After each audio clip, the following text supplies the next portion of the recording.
Good morning, boys and girls. It is Tuesday, and if you recall, we left off where Wilbur got out because the goose told him about the board being loose on the fence. And once he got out, then he got a little bit nervous about being out in the world, so he went right back into his pen. Now we're on to loneliness. The next day was rainy and dark. Rain fell on the roof of the barn and dripped steadily from the eaves. Rain fell in the barnyard and ran in crooked courses down into the lane where thistles and pigweed grew. Rain spattered against Mrs. Zuckerman's kitchen windows and came gushing out the downspouts. Rain fell on the backs of the sheep as they grazed in the meadow. When the sheep, tired of standing in the rain, they walked slowly up the lane and into the field.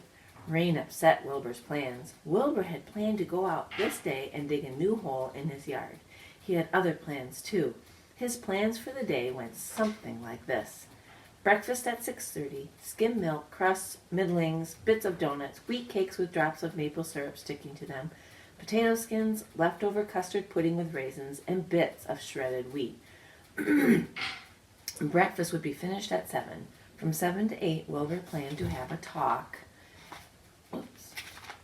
with Templeton, the rat that lived under his trough. Talking with Templeton was not the most interesting occupation in the world, but it was better than nothing. From 8 to 9, Wilbur planned to take a nap outdoors in the sun. From 9 to 11, he planned to dig a hole or trench and possibly find something good to eat buried in the dirt. From 11 to 12, he planned to stand still and watch flies on the boards, watch bees in the clover, and watch swallows in the air. Remember, swallows are a type of bird. 12 o'clock, lunchtime. Middlings, warm water, apple parings, meat gravy, carrot scrapings, meat scraps, stale hominy, and the wrapper of a package of cheese. Lunch would be over at 1. From 1 to 2, Wilbur planned to sleep. From 2 to 3, he planned to scratch itchy places by rubbing against the fence. From 3 to 4, he planned to stand perfectly still and think of what it was like to be alive and to wait for Fern. At 4 would come supper. Skim milk, leftover sandwiches from Lurvy's lunchbox, prune skins, a morsel of this, a bit of that, fried potatoes, marmalade drippings, a little more of this, a little more of that, a piece of baked apple, a scrap of upside-down cake.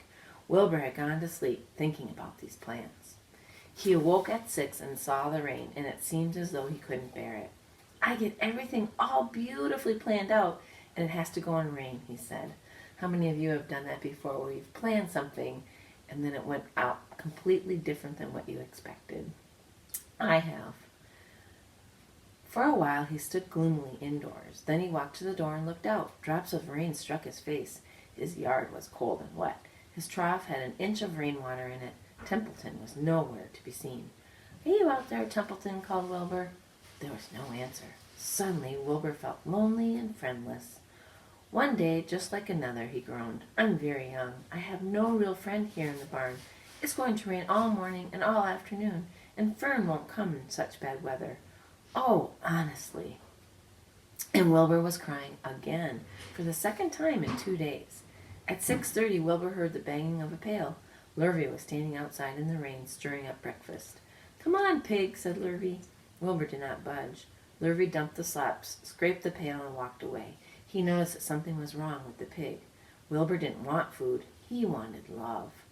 He wanted a friend, someone who would play with him. He mentioned this to the goose, who was sitting quietly in the corner of the sheepfold. Will you come over and play with me? He asked. Sorry, said the goose. I'm sitting on my eggs, 8 of them. Got to keep them toasty warm. I have to stay right here. I'm no flibberty-birdie-gibbety. I do not play when there are eggs to hatch. I'm expecting goslings, which are baby geese. Well, I didn't think you were expecting woodpeckers, said Wilbur bitterly. Wilbur next tried one of the lambs. Will you please play with me? He asked. Certainly not, said the lamb. In the first place, I cannot get into your pen, as I am not old enough to jump over the fence. In the second place, I am not interested in pigs. Pigs mean less than nothing to me. What do you mean, less than nothing? Replied Wilbur. I don't think there's any such thing as less than nothing. Nothing is absolutely the limit of nothingness. It's the lowest you can go. It's the end of the line. How can something be less than nothing? If there were something that was less than nothing, then nothing would not be nothing, and it would be something, even though it's just a little very bit of something. But if nothing is nothing, then nothing has nothing that is less than is. Oh my goodness. He's getting himself all mixed up. Oh, be quiet, said the lamb. Go play by yourself. I don't play with pigs. Sadly, Wilbur lay down and listened to the rain. Soon he saw the rat climbing down a slanting board that he used as a stairway. Will you play with me, Templeton? Asked Wilbur.